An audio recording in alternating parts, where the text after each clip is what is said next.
नमस्कार, India daily आप देख रहे हैं और मैं हूं आपके साथ स्वाति आर्य। स्वागत है आप सभी का बुलेटिन में। बुलेटिन की शुरुआत बड़ी खबर के साथ करेंगे। केजरीवाल को मिली अंतरिम जमानत, ये बड़ी जानकारी। ईडी मामले में केजरीवाल को मिली अंतरिम जमानत। अभी जेल से बाहर नहीं आएंगे अरविंद केजरीवाल। 3 जजों की बेंच केजरीवाल के मामले की सुनवाई करेगी। जब तक बड़ी बेंच सुनवाई करेगी तब तक जमानत। केजरीवाल का मामला 3 जजों की बेंच को ट्रांसफर किया गया है। तो ये बड़ी खबर इस वक्त की, ये बड़ी जानकारी आप तक पहुंचा रहे हैं।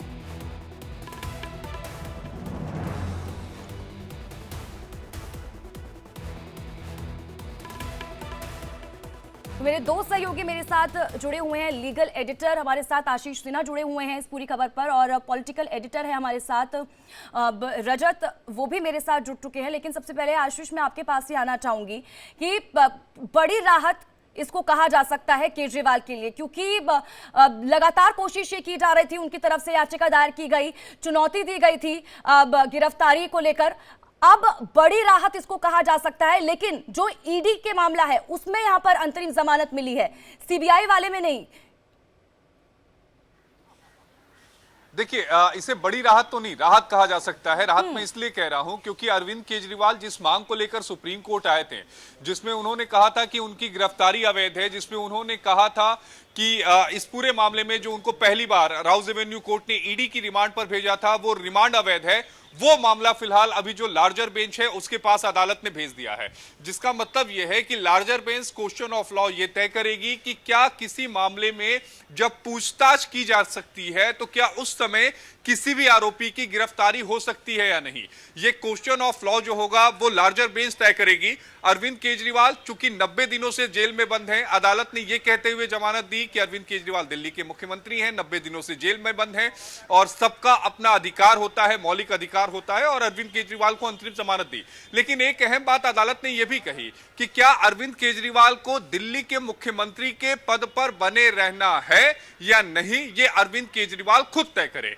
एक बात अरविंद केजरीवाल को लेकर अदालत ने अपनी टिप्पणी में यह बात जरूर कही है। ठीक है आशीष जी, मैं लौटती हूं आपके पास। रजत जी भी हमारे साथ लगातार बने हुए हैं। रजत, अगर इस बीच हम बात करें, क्योंकि अब जिस तरह से आशीष भी कह रहे हैं, बड़ी राहत के तौर पर इसको देखा जा सकता है क्योंकि लगातार जद्दोजहद की जा रही थी। इस बीच अगर हम इसके पॉलिटिकल एंगल की बात करें, कितनी बड़ी राहत न सिर्फ अरविंद केजरीवाल के लिए लेकिन आम आदमी पार्टी के लिए भी। देखिए, जो भी बैटल होती है पॉलिटिक्स में वो परसेप्शन की बैटल होती है। आम आदमी पार्टी ने जो परसेप्शन क्रिएट किया था, जिसके कारण वो लोग राजनीति में आए थे, वो था सच्चाई, वो था ईमानदारी, वो था कि भ्रष्टाचार को हटाना है।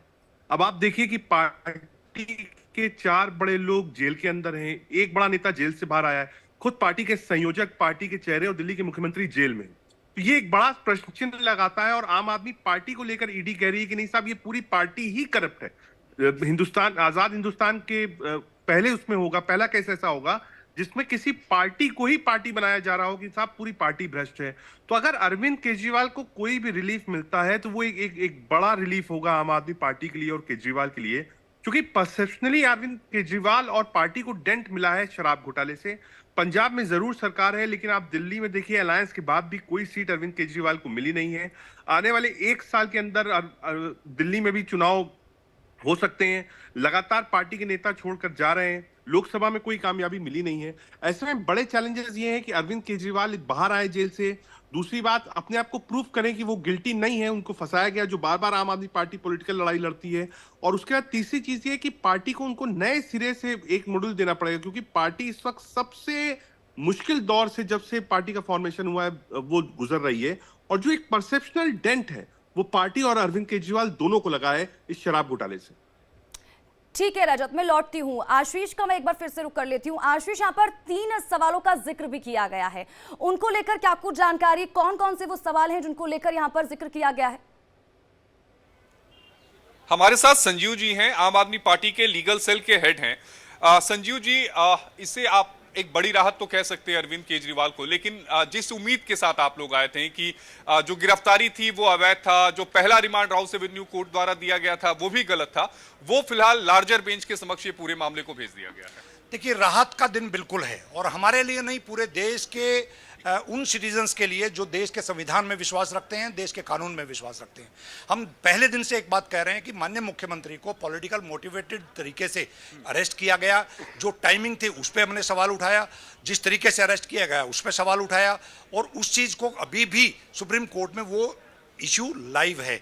वो लार्जर बेंच में भेजने का मतलब ये है कि अभी लार्जर बेंच, कॉन्स्टिट्यूशनल बेंच ये तय करेगी कि ईडी ने किस तरीके से अरेस्ट चुने हुए मुख्यमंत्री को, जिनके एफआईआर में नाम नहीं है, जिनके खिलाफ अभी तक कोई शख्स नहीं है, तो इन सब चीज़ों को लेके मैं ये उम्मीद करता हूं कि हम लोगों का आज भी राहत का दिन है, और जब कॉन्स्टिट्यूशनल बेंच का फैसला आएगा तो वो भी आप देखना, वो भी। लेकिन एक यहां पर टिप्पणी जरूर कही जस्टिस संजीव खन्ना और जस्टिस दीपांकर दत्ता की पीठ ने कि अरविंद केजरीवाल को मुख्यमंत्री के पद पर बने रहना है, नहीं बने रहना है, ये उनकी अपनी कॉल होगी।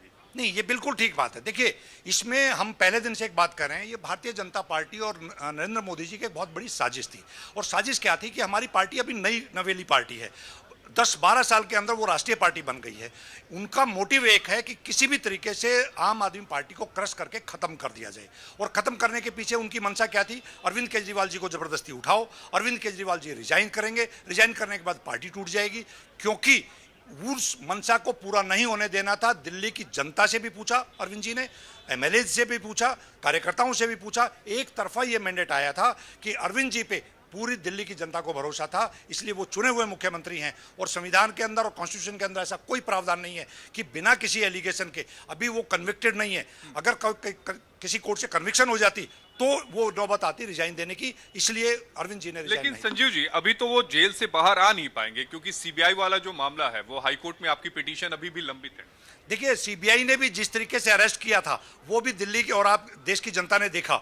जैसे ही उनको ये लगा कि ईडी के मामले में जहां के असंभव बेल होती है वहां पे रिलीफ मिल सकता है या मिलने वाला है, ईडी कोर्ट ने जब बेल ग्रांट की तो इमीडिएट रातों रात जिस तरीके से अरेस्ट की थी, जिस तरीके से ईडी की अरेस्ट इलीगल थी, इसी तरीके से सीबीआई की अरेस्ट भी इलीगल है। बहुत जल्द कोर्ट से हमारे को वहां से भी न्याय मिलेगा और सीबीआई से भी बाहर आएगा। एक आखिरी सवाल लूंगा कि मैं पिछले 2 दशक से सुप्रीम कोर्ट कवर कर रहा हूं, लेकिन पहली बार मैंने ये देखा कि किसी राष्ट्रीय पार्टी पर मुकदमा चलेगा। और आज मुझे लगता है वो मुकदमे की सुनवाई भी दिल्ली की राउज एवेन्यू कोर्ट में है, जहां पर आम आदमी पार्टी को आरोपी बनाया गया है। देखिए, हम पहले दिन से एक बात कह रहे हैं, हम लोगों को प्रताड़ित करने में भारतीय जनता पार्टी ने और अहंकारी राजा ने कोई कसर नहीं छोड़ी है।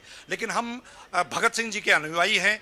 हम आइडियोलॉजी जो है बाबा साहब अम्बेडकर की लेकर आगे बढ़ रहे हैं। हम ना डरने वाले हैं ना घबराने वाले हैं। ये पार्टी लोगों के दिलों में जगह बना चुकी है। अरविंद जी एक विचार बन चुके हैं, इसलिए आम आदमी पार्टी को ये एक्यूज्ड बनाए या कुछ बनाए, हम कोर्ट की लड़ाई भी जीत कर आएंगे और जनता की लड़ाई। चेहरे की मुस्कान संजीव जी की बताती है कि बहुत बड़ी राहत मिली है। बहुत बहुत धन्यवाद संजीव जी। आम आदमी पार्टी के लीगल सेल के अध्यक्ष ने चेहरे की मुस्कान ये बता रही थी कि सुप्रीम कोर्ट ने जो अंतरिम जमानत दी है उससे पार्टी के कार्यकर्ताओं में, पार्टी के लोगों में, पार्टी के नेताओं में एक नई एनर्जी, एक नई ऊर्जा आई है और अब ज्यादा वो हमलावर होकर अपनी विपक्षी पार्टियों पर दिखाई भी दे रही है। आशीष, मैं लौटूंगी आपके पास, लेकिन इस बीच इसी पूरे मामले से जुड़ी ये बड़ी और महत्वपूर्ण जानकारी अपने दर्शकों तक पहुंचाते थोड़ी देर में आपको बता दें कि आम आदमी पार्टी की प्रेस कॉन्फ्रेंस होगी। ये बड़ी जानकारी इस वक्त की आपके टीवी स्क्रीन पर आपको बता दें कि थोड़ी देर में आम आदमी पार्टी की तरफ से प्रेस कॉन्फ्रेंस की जाएगी। आपको यह भी जानकारी दे दें कि आम आदमी पार्टी के जो नेता है वो पार्टी दफ्तर पहुंच रहे हैं। और इस बीच देखिए, आम आदमी पार्टी की तरफ से